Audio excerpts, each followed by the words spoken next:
you're right there, Alex. Right. Yeah. Thanks for coming tonight. Some of this stuff tonight, you'll probably think I've completely lost my mind because you're unlikely to have heard of it. One or two of you might have, but most of you will think he's lost it again. But don't forget, I was here 4 years ago talking about a flat Earth, and there was no flat Earthers in the audience, and there's probably quite a few now. So what we're going to be looking at today are free energy. Free energy, electricity, the oil hoax, the crude oil hoax. You probably think that what you put in your motor cars come out of an oil in the ground in the middle of a desert somewhere, or the middle of the North Sea, far from it. And when you go on your holidays to Mallorca, you probably think that the jet plane that you're flying on has got jet fuel in the aircraft to propel it. Far from it. And in part two, we're going to be looking at the clear evidence that this world that we're in, there has been a series of Honey, I Shrunk the Kids, starting off with the Titans of Greek mythology. Yes, the Titans, they were real, and you can actually see them. I've got some pictures of one or two of them, and also giant creatures, you know, the same sort of creatures that you've got today, but a gazillion times bigger. The giants, the biggest giants, were 4 miles tall and weighed approximately 4.2 billion tons. Men like us, and women. And you probably think, that's a bit big, isn't it? But, you know, how big are we compared to an ant? Anyway, part two, we're going to look at the giants. So in the meantime, I've got a little quiz for you. I've got some quiz papers over here. I've got a nice little prize. I've got a box of my very own organic essential oils. There's 12 bottles of 10 ml of fabulous oils in a nice little rosewood carved box. And the one who gets the closest answer, I'll decide who's got the nearest answer, will win the oils. So on that front table, if somebody wants to grab the question sheet, you might need to borrow a pen off somebody. And the question is, how much would a giant that's 20 foot tall, 30 foot tall and 100 foot tall, these are small giants by the way, how much would they weigh? These giants, let's say they're not obese giants and they haven't been working out, they're just regular sort of guy giants, 20 foot, 30 foot and 100 foot. And then after the break, I'll tell you who's won it and you can come and collect your prize. So, pylons.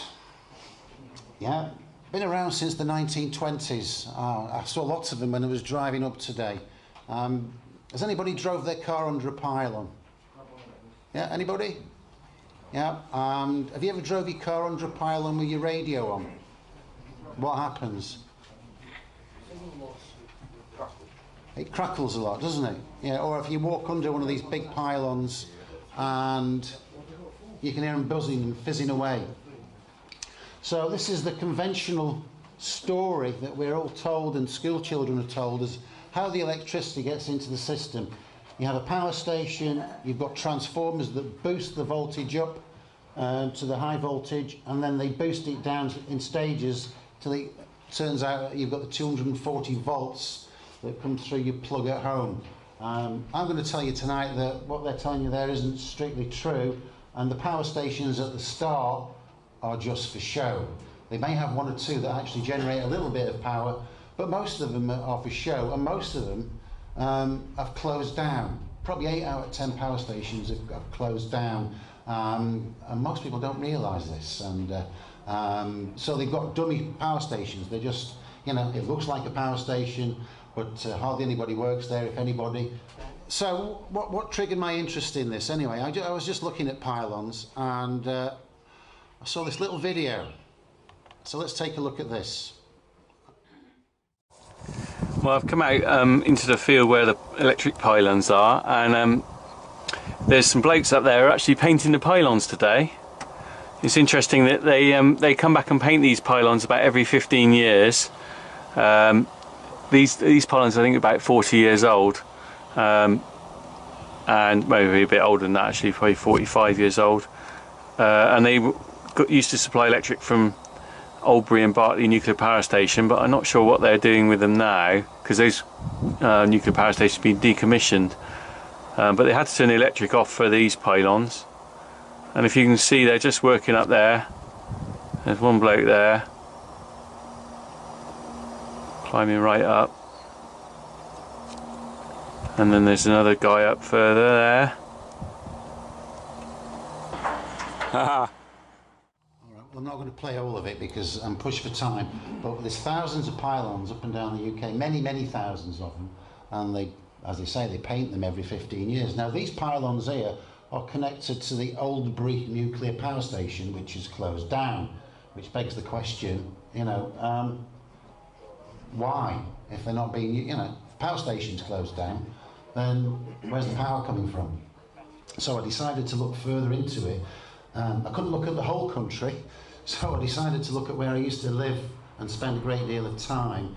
It was North Wales, and take a look at what power stations there are there and some of the pylons, and see whether, you know, whether it all fits and the story fits. Okay, so this is Anglesey, that neck of Wales. Right at the top you've got Wilfer, which is a nuclear power station. That closed in 2015, and the little orange dot at the bottom near where it says Gwynedd, that closed 1991, 20 odd years ago. And in between we've got two hydroelectric power stations. So, but these two nuclear power stations are both closed, but all the pylons are still there and all the power's still fizzing there. I know this myself because I go to Anglesey several times a year and I drive under the pylons, and every time I do, my radio crackles. They're still powering, you know, Anglesey and this part of Wales. So what does that leave for that part of Wales? It leaves these two hydroelectric power stations. So I thought, well, that's interesting. Let's take a look at what they do. So, another short video. I'm going to play about 4 or 5 minutes of this.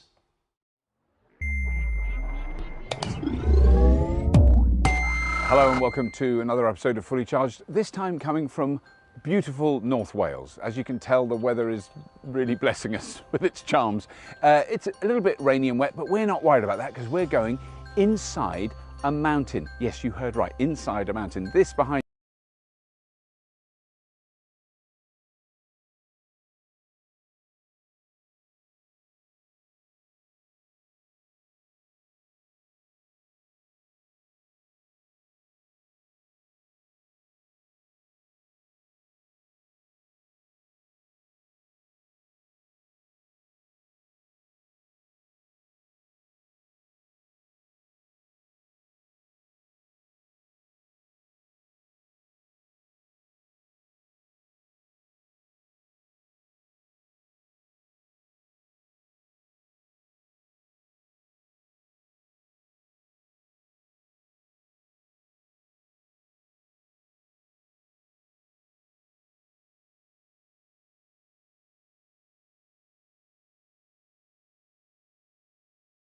600 metres above us at the top of the mountain that we're literally underneath. It's extraordinary. There is a lake, and that lake has got water in it. The water comes down 600 metres down a big tube, lots of big tubes, and it comes down to here. This is the valve. This is how they turn it on or off. At the moment it is open. Those yellow weights behind me, they are 15 tonnes each. There's 2 of them on each valve, and that allows the valve to be closed. So you imagine the enormous pressure of that water coming down 600 metres. It's incredibly powerful, and they can close it off in 20 seconds using those 2 counterweights to help close the valve, and then they can open it and the water pushes it open, lifts the weights up. So at the moment it's open and it's running. You can hear that the water's gushing through there, and it's running the turbines in the turbine hall there. Absolutely colossal structure. We've driven like half a mile through the mountain to get here. It's unbelievable scale.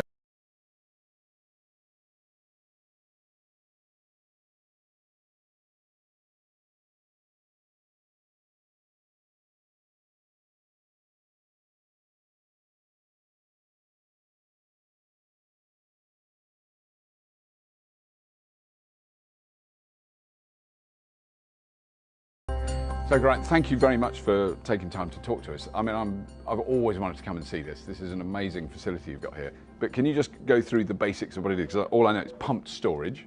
So you've got a lake at the top of a mountain, a lake at the bottom, and the water goes between the two. Yeah, effectively, we're moving water backwards and forwards between those 2 lakes. Right. So in the morning we'll be brimming at the top lake, at Llyn Marchlin, And then during the right periods of the day, we'd allow water to flow from the top lake to the bottom lake and generate some power when there's demand on the grid system. And then generally overnight, we'll pump that water that's now in the bottom lake back up to Llyn for repeating again the following day. Right, because it's much bigger than I thought. I knew it was big, but is it 600 metres that it falls Net height is about 550 metres. 550 yes. metres? Yes. So that is colossal pressure then. And when it went at the bottom of that tube, the pressure... It's 60 bars, so that's 60 times atmospheric pressure of the top lake pushing down on us down here. Wow. And do you know... Ah, that's good. Is that important? No, it's alarms going off. But do you know how, in terms of volume of water, do you have any idea of what you would... There's 7 million cubic metres of water up at the top lake. Right. If we're full, just over 7 million. 7 million cubic metres. Because that was one of the statistics I learned a long time ago with a very small watermill was 1 cubic metre of water dropping 1 metre produces 1 kilowatt. Right, is that about right? Right, yeah. Right. Yeah. So you've got 7 million cubic metres of this water. So there's quite a lot of water up there. And yeah. obviously that will last us, if we were to generate as a full station output, around 5.5 hours worth of running. Right, right. And then it takes about 6.5 hours to pump that water back up the hill if we were empty. And in terms of energy use then, would you presumably use more energy to pump it up than you get So we're back. a net consumer of power. So for every 3 units of electricity that we generate, we consume 4. Right. So that gives us a cycle efficiency of about 75%. So that's interesting, isn't it? Every 3 units of electricity they make, they consume 4 because they've got to pump the water back up for it to come down again. So let's go back to the other picture. Okay, so we've got 4 power stations, we've got 2 that are closed, and the other 2 are net consumers because they use more than what they actually produce. So we've got a negative power there. There's a few little tiny ones, but the amounts they produce are so negligible. I haven't put them on there. They're very, very small. So I'm just going to backtrack a second because if you look at these red lines, I've actually done dot to dots for all the pylons, for all the areas, hundreds of pylons. They're a few hundred metres apart. But I've come across something very interesting on the Isle of Anglesey. I don't know whether you can see this. Well, these are the pylons that was joined up with the red lines. You can see the pylon there and the pylon there. There's a bloody big gap between the 2 of them, so they're not making a circuit. So I don't know what's going on there, but it seems a bit weird. Obviously something going on that we don't know about. So I decided to, thought, well, you know, where is Anglesey getting its power? Everything in the immediate vicinity, you know, within 50 odd miles or so, there's zero power being generated. Where's it coming from? So I decided to look further afield, going over towards Chester, that neck of the woods. You can't really read that very well, it's pretty bored. This is off Wiki, D-side, commission date 1994, and it says it's operational. I'll try. I don't know if it's any... Can you see that now? There we go. Operational, yeah? Wiki. Tell lots of lies. It's not operational. But anybody just think, oh, there's a power station and that's where we get the power from. D-side power. Notice of revocation of electricity generation licence. 25th of June 2015. It's shut. So that's another one that bites the dust. And then we got Shotton power station. Here we go, operational, commission date 2001. And lo and behold, when you start looking into the details, you have to look for this information. Shotton plant being closed by International Power. Tough conditions in the market, that's always their big excuse. So that one's shut. So I decided to look further afield, and I actually found one which technically is still up and running, and it's called Connor's Quay. So let's take a look at that. So when you drive down the dual carriageway, you know, if you're going towards Wales, you'd see all these big towers on your right and other bits and pieces. So I thought, well, okay, on the face of it, that's a real power station. Okay, so these images are from Google Earth. So if you look across the road from that dual carriageway, can you see the car parks? Yeah? Do you see the cars parked? Local businesses, You know, people have to get to work in their car, don't they? Usually. Most people don't walk to work these days. This car, you're probably wondering what I'm going on about here. Now, let's have a look at the power station. There it is, Google Earth. There's no cars. There's nobody working there. They've got 91 employees. I looked it up. You can see at the bottom, the station employs, around 81 people, but not a bloody car in the car park, or not even a car park. So I decided to look further into it. Alright, so that's the power station again, and I decided to focus in on these rows of pots. I was wondering what they might be. And when you look at them, it's just like precast concrete that's been dumped on the roof. There's no functionality of that at all. It's just, you know, precast concrete dumped on the roof in rows to make it look like it's something. So then I decided to see if I could have a look at ground level at the power station. Now Google, they don't like you looking at fake power stations. They just don't, you know, they'll either grey it out or they'll put models. So this is what I've got on this one. So this is the message from Google. Connors Quay Power Station, blah blah blah blah blah. This model was made using SketchUp, a 3D modelling tool for, you know, a modelling tool for a power station. Why didn't they just show you the actual bloody power station? Yeah, they're showing you a freaking model of a power station. It's not the real power station, it's a model of it. So then I decided to look further into it and find out what sort of power station it is. And allegedly it's powered by gas. So where's the gas coming from? It's coming from what's called the point of air gas terminal on the coast. There we are, point of air gas terminal, Liverpool Bay Operating Company, blah de blah de blah. It doesn't say how many staff they've got.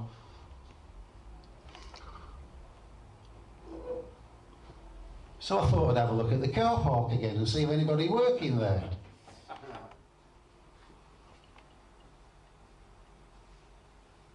Oh dear. That's the place. That's it, that's it. No cars. Looks like there's nobody working there. So then I decided to have a look at the roads leading up to it to see whether, you know, it's trying to stop people going having a nose. Oh dear. You're not allowed down there to have a look. No, they've got something to hide. Now this is the Connors Quay pipeline. Problem is they can't get the story straight because some of the literature says the pipeline goes along the coast. This is a poor model, but this one's got the pipeline going further inland. There's the power station, and it's got the pipeline bending all the way around there. So I decided to have a look for any kind of a pipeline. No, there isn't one. Of course, very convenient for them. All these pipelines are underground. No sign of it surfacing at the power station, and no sign of it leaving the gas terminal. And this is you know, I've looked at loads of power stations, and most of them, if you try and zoom in, Google grey it out or make it so fuzzy that you can't look at it. You know, these are just buildings. What have they got to hide? Well, my contention is that they're just pretending to generate power in most cases. The reason why they do that is because of terrorism with the nuclear stations, and because energy is so critical to the country, they don't want these places attacked. These are not nuclear. But any energy. But the ones that are genuine, the few genuine ones, they let you zoom in on those. So how do you explain that? If you go down to Barry, I haven't got Barry on, you can go right in and see the entrance to the company. But all the fake ones, ooh, no, you can't look at them because they're not real. There's no car parks and they've got no bloody staff. Okay, so back to the electricity. You know, we've all got a meter in our house, haven't we? Yeah, you've all been and seen your meter when, you know, a fuse goes and you have to go back down and flick it up and the thing's turning round. What it does, it measures the electricity going into your house.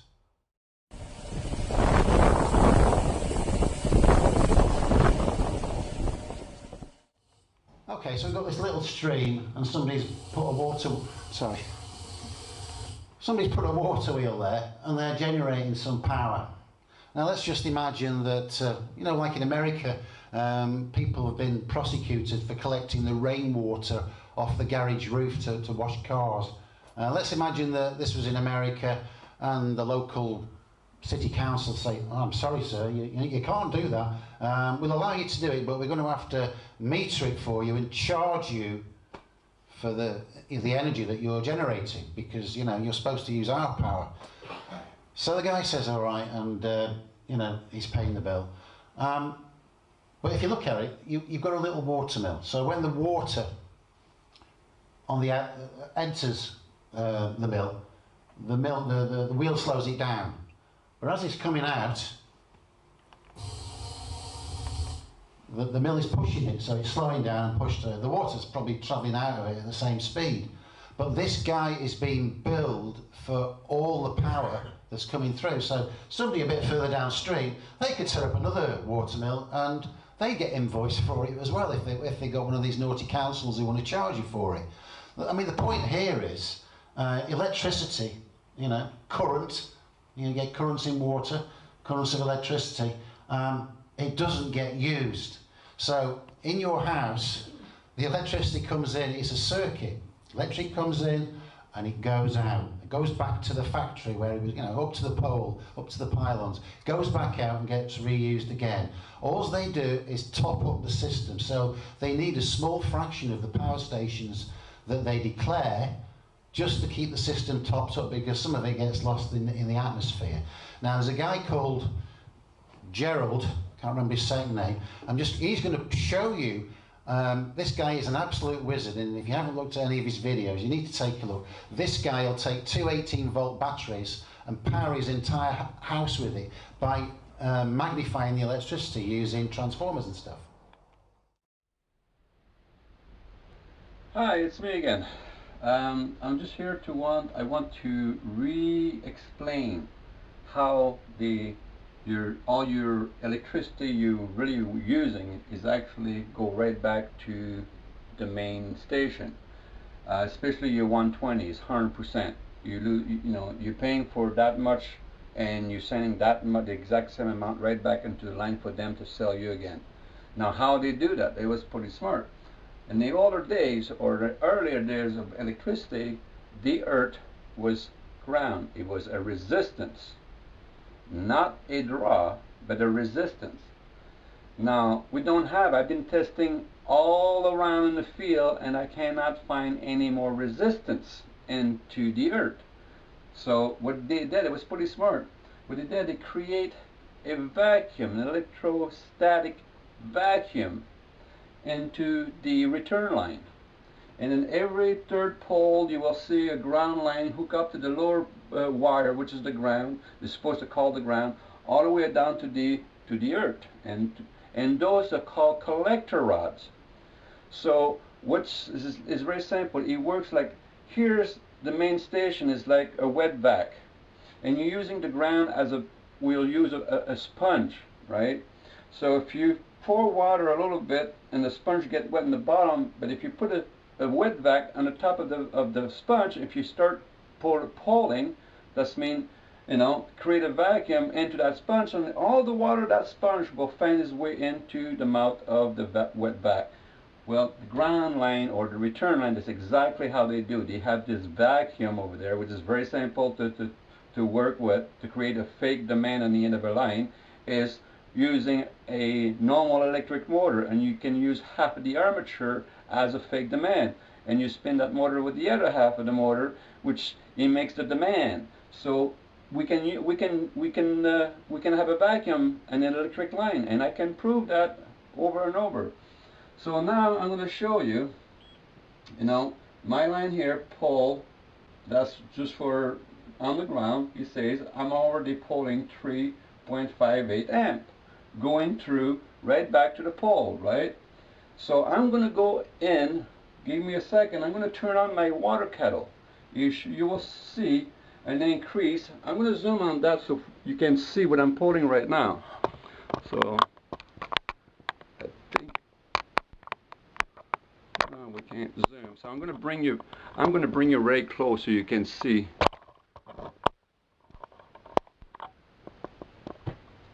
There we go. Now I see it. 3.5, 3.7. Now I'm going to put you down for a second, and I'm going to turn some appliance on.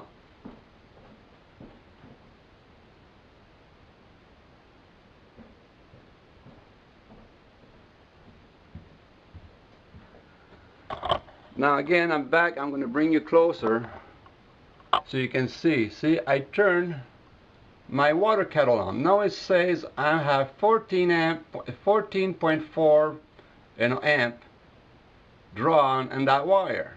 That's amp, not volts, amperage. This meter is reading amperage going right back into your power pole, but no one is paying you for it. Yes, and if he doesn't turn some other appliances on, there'll be more electricity going out because there'll be needed to be more going into power. That's what's happening. You know, you probably, you know, use about 1/10 of what you know, they charge you for everything that comes in, like with the river.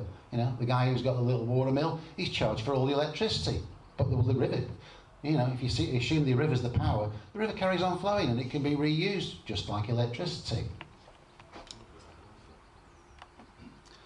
Now you get all these, you know, everywhere you look, you'll find the authorities saying, yeah, we know pylons aren't very nice, but they're very expensive. Sorry, the underground power cables are much more expensive. Let's have a look at what they say. It is overhead. Bollocks. £16 million a kilometre more just to bury a freaking cable. Total bollocks. So I did some research on what it actually costs for laying cables at Balfour Beatty. Have you heard of Balfour Beatty, anybody? Yeah, big construction company. Let's have a look at what they say it costs for a kilometre. They're saying it costs £16 million more than the pylons, whatever they cost. I'll make that bigger. I don't think you can read that, but it's got 3 costs according to 3 different routes. First, this is per kilometre, 950,000, 1,003,000, 1,003,000. Not fricking 18 million quid. They're lying bastards. Now let's have a look at one of these consulting companies that they bring in, because you know, this is what they actually pay really. But then they bring a consulting company in to present the case for cables versus pylons. Let's have a look at what figures they come up with. So on the left, I'll make this bigger in a minute, we've got the underground cost, and on the right we've got the comparative overhead line cost. Let's have a look at some of the costs. This is for 50 kilometres. I'm not going to look at too many. Okay, so for the 50 kilometres, project launch and management costs for 50 kilometres, £109.6 million. For 50, that's just the management costs. And then we look, I'll just make it smaller because I can't read it here. But for the cables, 8.4 million. Oh, it's nearly £100 million more for the management costs for the frigging underground. Where's this 100 million quid? 100 million pounds going? Okay, and then we've got build contingency, whatever that is. Well, for the underground cable, £71.5 million. But for the overhead, £8.4 million. Yeah, they're just making this shit up. It's totally ridiculous. I mean, how much does it cost to build a mile of motorway? Probably costs, on their figures, it costs more to make a mile of a bloody cable underground than a mile of motorway. It's just totally ridiculous. And this is what they put forward to justify what they're doing. Anyway, I can't dwell on that too long because I've got more stuff to go on to. Let's move on to oil. I think I've made a pretty reasonable case that you're being lied to at the very least. These are pictures of oil rigs from when it all allegedly started in the 1800s. Oil rigs. Do you see a problem with this picture? Does anybody see a problem with that picture? They're on a hill, aren't they? They're on a hill. Yeah, so somebody who's at the bottom of the hill is going to get down to the oil first. Why would you go up a hill and you've got to drill all down the hill to get to the oil? What's the other problem? Too many rigs. There's too many rigs. They'll be all fishing for the same pot of oil, wouldn't they? You know, they wouldn't have a pot to piss in, would they? They'd be sharing a little bit of oil between them. Look at this one. Friggin' hell, if someone discovers the oil there, they're going to be sharing it out how many ways? I mean, if you was going to go and, you know, prospect for oil, you'd buy a patch of land, you'd fence the bloody land off and make sure it was yours, and you'd put one of these things up at a time, see if you got any oil, and then you'd move it somewhere else if you didn't. Look at these. Oh, they're about 5 metres apart. You know, it's ridiculous. Do you think these pictures are real? They're portrayed as real. And oil rigs. Very convenient, isn't it? Out of sight. People think, I've seen an oil rig. Yeah, just imagine the problems of actually collecting the oil and getting it ashore. Yeah, oil rigs, yeah, they have some for show, but they certainly aren't getting any oil out of from the bottom of the ocean. No way. Because they've got another way. They've known about this for a long time. They are pretending to drill and prospect for oil. They've got another answer. And I'm going to give you the timeline for it now.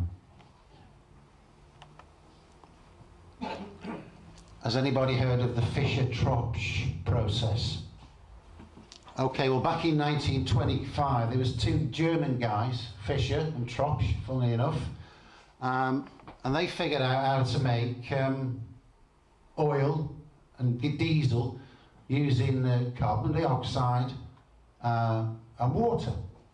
The Fischer-Tropsch process turns these gases into a synthetic lubrication and synthetic fuel. Yeah, 1925. So I then decided to look, well, what happened to these 2 guys? You know, the big oil companies are going to want the piece of the action, aren't they? Let's see what happened to them. So this is this guy called Tropsch. I'll read it out to you. I won't read it all. Tropsch worked in a dye factory in Mulheim in 1916-1917, then for a few months at the Kaiser Wilhelm Institute for Coal Research. From 1917 to 1920, Tropsch worked in a tar distillery at the Rutgers Company in Niederau, but returned to the Kaiser Wilhelm Institute for Coal Research in 1920, staying in until 1928. Then he worked with both Franz Fischer and Otto Rohlen. It was during this time that the groundbreaking inventions of the Fischer-Tropsch process, groundbreaking, yeah, making, you know, fuel out of hydrogen and carbon, just 2 basic atoms. In 1928, Tropsch became professor at the new Institute for Coal Research in Prague. He then accepted a position in the United States at the laboratories of Universal Oil Products in 1931. Sorry, yeah, in Chicago in 1931.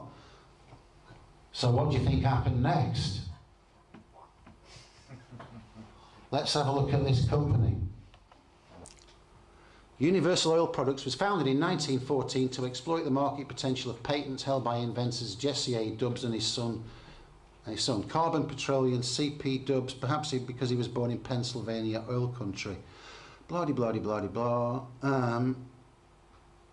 Okay, by 1931, petroleum firms saw a possible competitive advantage to owning Universal Oil Products. A consortium of firms banded together to purchase the firm. These firms were Shell Oil Company, Standard Oil Company, you know who that is, don't you? Rockefeller of California, Standard Oil Company of India, Rockefeller again, Standard Oil Company of New Jersey, Rockefeller again, the Texas Company, Texaco, yeah?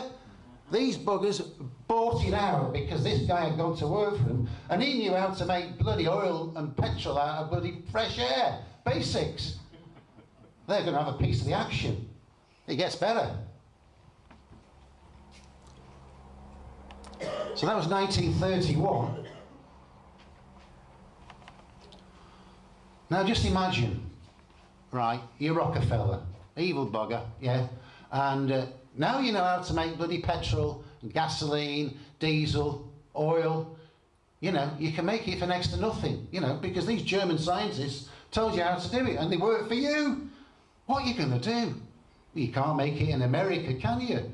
You know, because there's no oil, there isn't enough oil. There's no oil wells anyway, maybe. What are you going to do? I know. We'll go to the most inhospitable part of the world where there's just a few camels and all the customs are so barbaric where they chop your hand off for stealing and stone you to death for adultery. Let's go over there because no fuckers are going to want to go over there, will they? So what did he do? Yeah, what's the furthest place away from America? Fucking the Middle East. Saudi Aramco. Yeah, founded 1933 as California Arabian Standard Oil Company. Of course, this guy, Trosh, he popped his clogs of a mysterious illness shortly afterwards. I wonder why that was.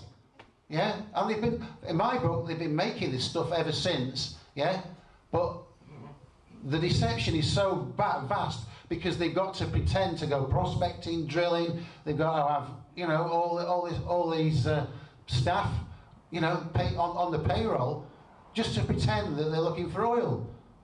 So now they're going to sort of let it out gently. I'll still charge you for it. And let's have a look at the process. So Audi Motor Company, yeah, they've been actually making it, you know, and it's been on the news. Synthetic fuel as an alternative to petroleum. That is a long-held dream of German engineers. In Dresden, this dream now became true. A team of the company Sunfire finally succeeded. The newly designed fuel is called Blue Crude. This is the plant where it is produced. This is unique. As soon as it is through, it doesn't happen again. It's as good as a drop of cooled-off wax. In relation to the demand, the fuel quantities are still small, that initially flow from the plant, crystal clear and as cold as iced vodka. We started with it in 2012, now it's 2015, and we're happy we have managed it so fast. True enough, the pilot plant has only been running for a few weeks now. Sunfire wants to prove that the fuel can even be produced at an industrial scale. The plant is an energy converter. On one side, you take a source of energy, renewable energy such as wind, solar or hydro, and chemicals, carbon dioxide and water. Then charge the mix with this energy. There you go, carbon dioxide and water. Oh dear, carbon dioxide, that's a big problem, isn't it, according to, you know, the global warming people. I wonder what that global warming was really about. Maybe it was a precursor to this. Problem, reaction. We've got a big problem with all this carbon dioxide. What are we going to do with it? I know, we'll make petrol out of it. That's what they're going to do. They've solved the problem. You know, this is what they do. They work in the long term. It's problem, reaction, solution. All this bloody, you know, green bollocks, yeah? It's all about this. And now, you know, all this synthetic fuel took them fucking 90 years to make it. You got to be kidding me, yeah? Knew about it in 1925 and 2015. Oh, we started making it now, yeah? Been making it all along, in my book at least. Anyway, that's enough for oil.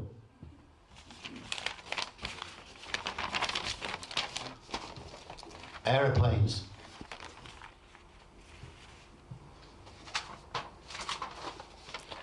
Concorde. There's been a lot out about the A380, people doing documentaries about, you know, the ridiculous, you know, 100 tons of fuel in each wing.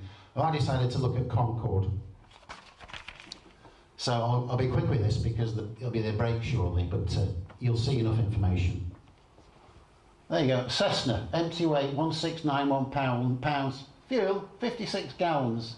Fuel as a percentage of the aircraft weight, 22.5%. Concorde, the empty weight, 78,700 kilograms. The fuel that goes on it, 95,000 kilograms, 121.5% of his weight. How the bloody hell did he get off the ground? You know, 120% of his weight. These are the actual official figures, you know. Haynes manual, it's all in here. Okay, so that's a 100,000 litre fuel tank. So more than that goes on Concorde. Where's it going to go? Let's go on to the next one. There we are, 100,000 litres. That's a 30,000 litre tank. These BP tankers hold 37,000 litres, so you need 3 of those to fill Concorde. dimensions of Concorde. These are all the production dimensions. Okay, and the fuel tanks. And the ones I'm interested in are the ones at the end of the delta wing, the ones at the very back. Tanks 5A and 7A, they call them auxiliary tanks. 2,810 litres in them. Let's take a look at that wing section, because they dismantled the Concorde at Brooklands, you know, the place where they used to do all the motor racing. But I'll just quickly whiz through these slides first. There you go. There's a picture of Concorde with this little Didi tanker, little Didi tanker. They won't need two of them, it'll need three of those things. Look, these are, I've put these to scale next to Concorde. Look at the Concorde wings, that's the Concorde under construction. Look at that, this is the inner part of the wings, look how thin they are. There you go. Look at the thinness of those wheels. They've got to be thin, supersonic. The actual Concorde wings, they weren't built in the conventional sense. It was like milled. They were made out of solid metal. Not all of it, but in parts, and then the parts were put together. There you go. See again how thin those wings are. And these are the fuel tanks we're interested in. So we're going to have a look at that wing section there. There's that one and that one. They're the ones with supposedly with 2,800 litres in. There you go. So you can see that's the actual wing we're looking at. It's not. This is from the plans, and that refers to that, you know, the tip that comes out where the triangle is made. All right. So I've looked at that. Right. Quick video.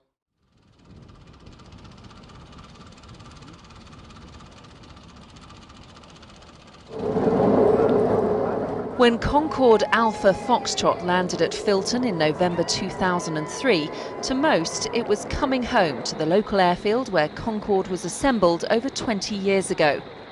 Filton Airfield was where the 10 UK Concordes were put together after the parts were shipped in from the BAC factory at Weybridge and various sites in France. After Concorde went into service, the remaining flight development testing was flown out of the airfield using the third British-built Concorde. When the flight test programme came to an end on Christmas Eve 1981, the third UK-built Concorde and the nation's first production model was put into storage on the site. In 1984, the aircraft was quietly acquired by British Airways for spares, but it stayed firmly hidden away since that date. Until now.